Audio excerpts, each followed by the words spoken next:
अस्सलामुअलैकुम my dear students, hope सब ठीक ठाक होंगे।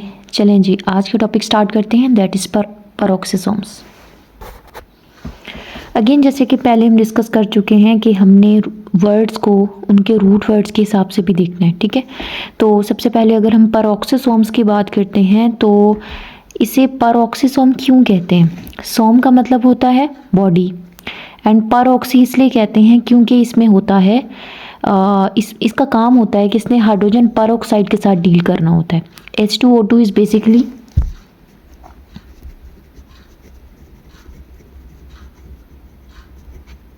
हाइड्रोजन पेरोक्साइड, ठीक है। तो ये बेसिकली हाइड्रोजन पेरोक्साइड की फॉर्मेशन एंड डिग्रेडेशन का काम करता है। तो ये ऐसी बॉडीज़ होती हैं जो H2O2 के हवाले से, मतलब इनका जो रोल होता है वो H2O2 को बनाना और उसको तोड़ना, यानी कि डिकम्पोज करना होता है। सो इनको हम कहते हैं पेरोक्सिसोम्स, ठीक है। अब डिस्कवरी पे आते हैं सबसे पहले। तो डी ड्यूफ और कुछ उनके कोवर्कर्स थे।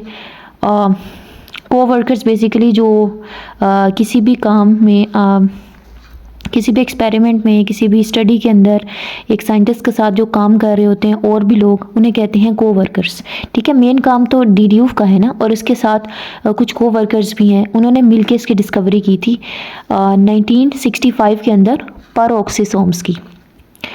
अब ये कहाँ पर डिस्कवर हुए थे? Liver cells and other tissues, ठीक है।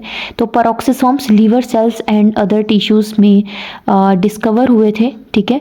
तो ये इनकी डिस्कवरी के हवाले से आ गया। अब हम बात करते हैं कंपोजिशन की और इसके स्ट्रक्चर की। अगेन जैसे कि हम बात करते हैं कि हम बायोलॉजी के अंदर क्या करते हैं, स्ट्रक्चर को, कंपोजिशन को, फंक्शंस को मस्ट स्टडी करते हैं, ठीक है। तो इसमें भी वही पॉइंट्स हैं जो आपने याद रखने हैं। कंपोजिशन के अंदर देखें, पेरोक्सिसोम्स क्या होते हैं? पेरोक्सिसोम्स बेसिकली कुछ ऑर्गेनल्स होती हैं जो कि सिंगल मेम्ब्रेन बाउंडेड होती हैं। ये गोल गोल वेसिकल्स हैं, ठीक है। सिंगल मेम्ब्रेन बाउंडेड है, यानी कि दो मेम्ब्रेन्स नहीं है, इसमें एक ही मेम्ब्रेन है, इस तरह से, ठीक है। और इसके अंदर क्या है? इसके अंदर जस्ट कुछ एंजाइम्स मौजूद हैं, ठीक है। अब इसमें बहुत ज़्यादा सारे एंजाइम्स मौजूद हैं और वो बेसिकली ऑक्सीडेटिव एंजाइम्स हैं, ठीक है। तो ऑक्सीडेटिव एंजाइम्स हैं, बेसिकली ऑक्सीडेशन के अंदर जो एंजाइम्स इन्वॉल्व हैं। सो बेसिकली ये ऑक्सीडेटिव एंजाइम्स हैं। कौन कौन सी चीज़ें इसमें, कौन कौन से एंजाइम्स आ जाते हैं इसमें? परऑक्सीडेजेस हैं, ठीक है, कैटालेजेस हैं, और ग्लाइकोलिक एसिड ऑक्सीडेजेस हैं, और भी कई तरह के एंजाइम्स हो सकते हैं।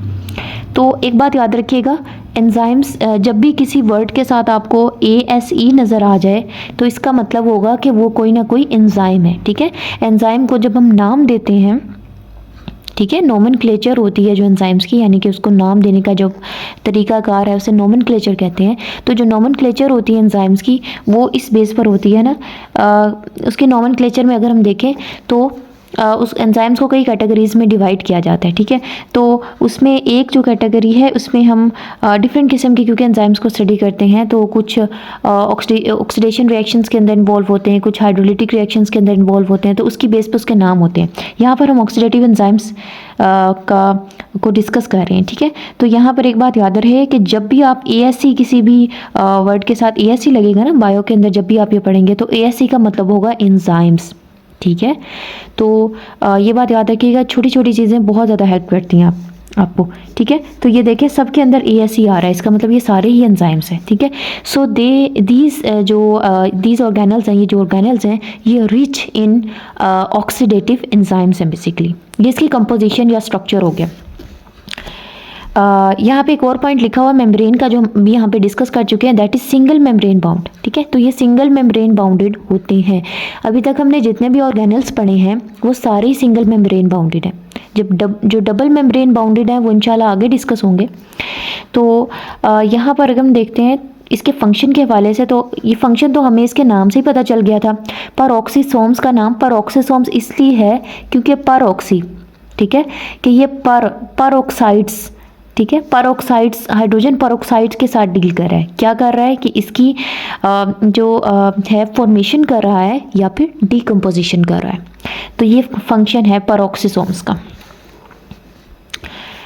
अब हम देखते हैं कुछ और बातें अक्रेंस के हवाले से। हम डिफरेंट ऑर्गेनल्स को स्टडी करते हैं या डिफरेंट सेल के स्ट्रक्चर्स को स्टडी कर रहे हैं। अभी हम क्योंकि सेल वाले चैप्टर पर हैं तो हम सेल्स के डिफरेंट पार्ट्स को स्टडी कर रहे हैं। तो सेल में भी हम देखते हैं कि डिफरेंट किस्म के पार्ट्स का स्ट्रक्चर एंड फंक्शन भी देखते हैं, तो साथ साथ हम उसकी अक्रेंस भी देख रहे होते हैं कि ये वाला पार्ट कहाँ कहाँ पे मौजूद है, किन किन ऑर्गेनिजम्स में है, कौन कौन से टाइप्स ऑफ सेल्स में मौजूद है।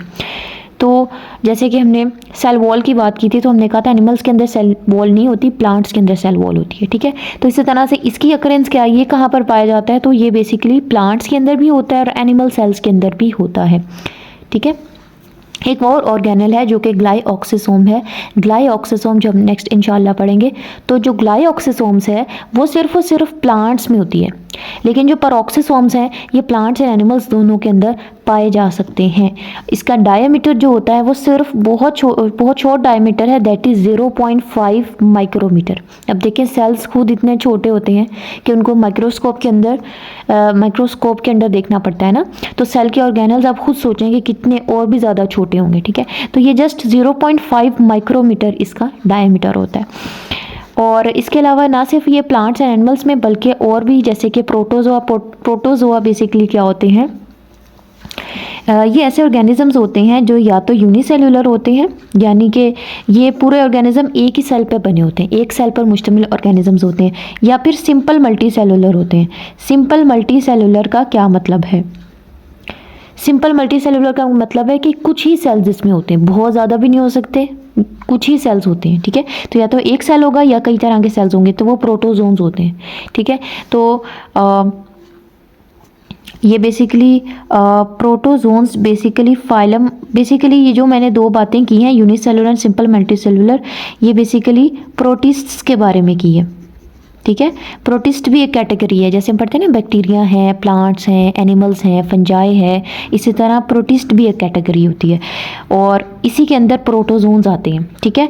तो प्रोटोजोन्स बहुत छोटे होते हैं। इसके अलावा हमारे पास यीस्ट है। यीस्ट फंजाई के अंदर जो है वो यीस्ट होती है।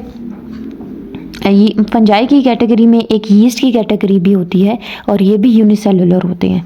इसके अलावा बहुत सारे सेल्स हायर प्लांट्स के भी हो सकते हैं, ठीक है। तो इनकी हमने अक्रेंस देख ली कि प्लांट्स में, एनिमल सेल्स में होते हैं। इसके साथ साथ हमने कहा कि प्रोटोजोआ और यीस्ट यानी कि ये प्रोटिस्ट्स और ये फंजाई की कैटेगरी में भी आते हैं, यानी कि फंजाई के कुछ सेल्स में और प्रोटिस्ट्स के कुछ सेल्स में भी होते हैं, वैसे प्लांट्स एंड एनिमल सेल्स में तो होते ही हैं। सो ये था हमारे पास पेरोक्सिसोम्स के बारे में। हमने क्या पढ़ा कि एक तो डी ड्यूफ एंड कोवर्कर्स ने इसको डिस्कवर किया था लीवर सेल्स में।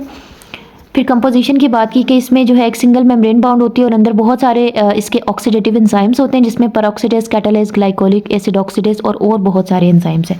और इसका फंक्शन क्या है कि ये फॉर्मेशन एंड डीकम्पोजिशन करता है H2O2 की। और अक्रेंस की बात करें तो प्लांट्स में, एनिमल्स में, प्रोटोजोआ में, यीस्ट में और बहुत सारे सेल्स ऑफ हायर प्लांट्स में। और डायमीटर इसका जस्ट 0.5 माइक्रोमीटर होता है। So that was all for today about the peroxisomes. Hope आप लोगों को समझ आ गई होगी, और अगर कोई इशू होता है तो कमेंट्स में पूछ सकते हैं। अल्लाह हाफिज़, टेक केयर।